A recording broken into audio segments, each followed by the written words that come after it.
नमस्कार साथीहरु, टेकिङ सन्दीप रु च्यानलमा जसलाई स्वागत छ र म सन्दीप मल्ल। सो गाइज, हजुरहरुलाई Realme 8 सिरिजको बारेमा त थाहा नै होला। यो भन्दा पहिला चाहिँ हाम्रो Realme 8 भयो, Realme 8 Pro लाई चाहिँ देख्न मिलेको थियो, तर हाम्रो नेपाली बजारमा चाहिँ Realme 8 मात्र देख्न मिलेको थियो, त्यो पनि हायर भेरिएन्ट वाला। भर्खरै मात्र Realme 8 को चाहिँ 6GB + 128GB वाला लन्च भएको छ, एकदमै कमालको प्राइसमा। र Realme ले चाहिँ फेरि Realme 8 सिरिज मध्येकै दुईवटा स्मार्टफोन चाहिँ Realme 8i र Realme 8s लाई चाहिँ लन्च गर्दै छ। दुईवटा स्मार्टफोनमा चाहिँ एउटा चाहिँ 5G वाला हुनेछ भने एउटा चाहिँ 4G वाला हुनेछ। यो भन्दा पहिलाको भिडियोमा चाहिँ हामीले Realme 8s को चाहिँ कुरा गरिसकेका छौं। आजको भिडियोमा चाहिँ म Realme 8i को बारेमा चाहिँ कुरा गर्ने छु। के फिचर स्पेसिफिकेसन देख्न मिल्छ र हाम्रो नेपाली बजारमा कहिलेसम्म देख्न मिल्नेछ र के कति प्राइसमा देख्न मिल्नेछ, सम्पूर्ण जानकारी दिनेछु र भिडियो अन्तिमसम्म हेर्नु होला। त्यो भन्दा पहिला चाहिँ यदि आजको भिडियो मन परे भिडियोलाई लाइक गरेर तलपट्टि देख्न सक्नुहुन्छ रातो बटन, त्यसलाई थिचेर च्यानल सब्स्क्राइब गर्नु होला र साथमा रहेको नोटिफिकेसन बेल आइकनलाई दबाएर अल नोटिफिकेसनलाई पनि अन गर्नु होला, ताकि मैले जति पनि नयाँ भिडियो अपलोड गर्छु सबैभन्दा पहिला नोटिफिकेसन हजुरलाई मिल्नेछ।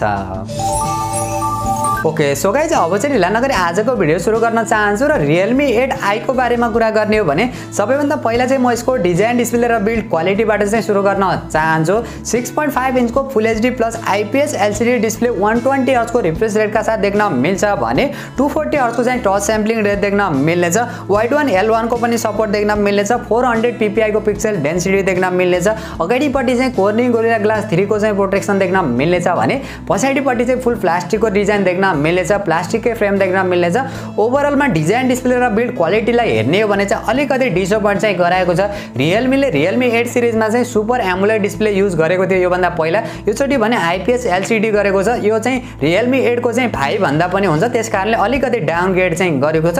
तर पनि ओभरअलमा हेर्ने हो भने डिजाइन, डिस्प्ले र बिल्ड क्वालिटी, प्राइसिङलाई हेर्ने हो भने चाहिँ दामी नै मान्न सकिन्छ। भने यसको सफ्टवेयरको बारेमा कुरा गर्ने हो भने Android 11 का साथ देख्न मिल्छ। Realme UI 2.0 का साथ एन्ड्रोइड एक्सपिरियन्स पनि राम्रै देख्न मिल्नेछ। प्रोसेसरको बारेमा कुरा गर्ने हो भने MediaTek को Helio G96 वाला प्रोसेसर देख्न मिल्नेछ। यो एकदमै लेटेस्ट र नयाँ प्रोसेसर पनि रहेको छ। ओभरअलमा हेर्ने हो भने यसको गेमिङ पर्फर्मेन्स र यो प्रोसेसरको बारेमा कुरा गर्ने हो भने एकदमै बब्बाल नै देख्न मिल्नेछ। LPDDR4X RAM र UFS 2.2 को चाहिँ स्टोरेज टाइप देख्न मिल्छ। Realme 8 मा चाहिँ हामीले UFS 2.1 को चाहिँ स्टोरेज टाइप देख्न मिलेको थियो। रिड एन्ड राइटको एक्सपिरियन्स चाहिँ यसमा अलिकति बेटर चाहिँ देख्न मिल्नेछ। प्रोसेसर पनि राम्रै देख्न मिल्छ, लेटेस्ट प्रोसेसर हो, नयाँ प्रोसेसर हो। ओभरअलमा हेर्ने हो भने गेमिङ पर्फर्मेन्स पनि यसमा पनि एकदमै दामी देख्न मिल्नेछ। भने यसको क्यामेराको बारेमा कुरा गर्ने हो भने क्यामेरा फिचर क्वालिटी पनि एकदमै राम्रै मान्न सकिन्छ। तर योचोटि भने हामीले ट्रिपल क्यामेरा सेटअप देख्न मिल्दैछ। पछाडिपट्टिको जुन मेन क्यामेरा चाहिँ 50 मेगापिक्सल, सेकेन्ड र थर्ड क्यामेरा भने 22 मेगापिक्सलको दिएको छ। यो कुरा चाहिँ अलि यो लजिक चाहिँ मलाई चित्त बुझेन। कमसेकम 5 मेगापिक्सलको अल्ट्रा वाइड सेन्सर र 2 मेगापिक्सलको एउटा माइक्रो या त डेप्थ सेन्सर कुनै एउटा दिएको भए चाहिँ अलिकति राम्रो चाहिँ हुन्थ्यो। तर यसको जो मेन क्यामेरा चाहिँ एकदमै राम्रो रहेको छ। भने यसको अगाडिपट्टिको सेल्फी क्यामेरा चाहिँ 16 मेगापिक्सलको देख्न मिल्छ।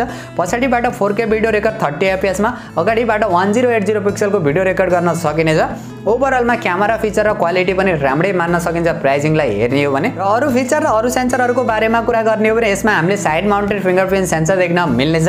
3.5 mm को हेडफोन ज्याक देख्न मिल्नेछ। डेडिकेटेड माइक्रो एसडी कार्डको स्लट देख्न मिल्नेछ। सिंगल स्पिकरको सपोर्ट देख्न मिल्नेछ। अरु सानातिना फिचर सेन्सरहरु मजाले देख्न मिल्नेछ, जस्तै प्रोक्सिमिटी भयो, गायरोस्कोप भयो, एआई ब्युटी मोड देखि सानातिना फिचर सेन्सरहरु मजाले यसमा पाइन्छ भने। र ब्याट्रीको बारेमा कुरा गर्ने हो भने 5000 mAh को ब्याट्री देख्न मिल्नेछ। 30 वाट को fast charger USB type C port देख्न मिल्नेछ। ओभरअलमा हेर्ने हो भने ब्याट्री ब्याकअप पनि एकदमै राम्रो रहेको छ। भने भेरिएन्टको बारेमा कुरा गर्ने हो भने चाहिँ हामीले 3 वटा भेरिएन्टमा देख्न मिल्दैछ, जो 4GB + 64GB, 4GB + 128GB र 6GB + 128GB का साथ देख्न मिल्नेछ। भने यसको प्राइस र नेपाल लन्च डेटको बारेमा कुरा गर्ने हो भने यो स्मार्टफोनको नेपाल लन्च डेट भने अहिले कुनै फिक्स चाहिँ भएको छैन। तर प्राइसिङको बारेमा पनि केही लिक्सहरु चाहिँ आएको छैन। तर हामीले एक्सपेक्टेड प्राइसको बारेमा कुरा गर्ने हो भने यसको बेस भेरिएन्ट चाहिँ लगभग हामीले 22-23 हजार को चाहिँ एक्सपेक्ट गरिएको छ। भने यसको जो हायर भेरिएन्ट चाहिँ लगभग हामीले 27-28 हजार को चाहिँ एक्सपेक्ट गरिएको छ। अब हेरौं नेपालमा लन्च हुँदा चाहिँ के कति प्राइसमा लन्च हुन्छ। हजुरहरुलाई थाहा नै छ अहिले Realme इन्डियाले नै नेपाली बजारलाई हेरिरहेको छ, त्यसकारणले एकदमै राम्रै प्राइसको चाहिँ हामी एक्सपेक्ट गर्न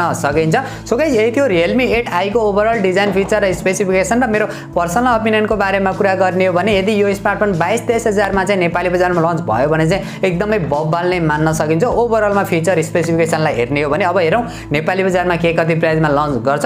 सो हजुरहरू भने Realme 8i लाई लिएर कति एक्साइटेड हुनुहुन्छ? Realme 8i भन्दा पनि Realme 8 सिरिजका चाहिँ दुईवटा स्मार्टफोन लन्च हुँदैछन्, जो Realme 8s र Realme 8i, यिनी दुईवटा स्मार्टफोनलाई लिएर हजुरहरू कति एक्साइटेड हुनुहुन्छ त्यो पनि कमेन्ट गर्नु होला। र यदि आजको भिडियो मन परे भिडियोलाई लाइक गरेर तलपट्टि देख्न सक्नुहुन्छ रातो बटन, त्यसलाई थिचेर च्यानल सब्स्क्राइब गर्नु होला र साथमा रहेको नोटिफिकेसन बेल आइकनलाई दबाएर अल नोटिफिकेसनलाई पनि अन गर्नु होला, ताकि म जति पनि नयाँ भिडियो अपलोड गर्छु सबैभन्दा पहिला नोटिफिकेसन हजुरलाई मिल्नेछ।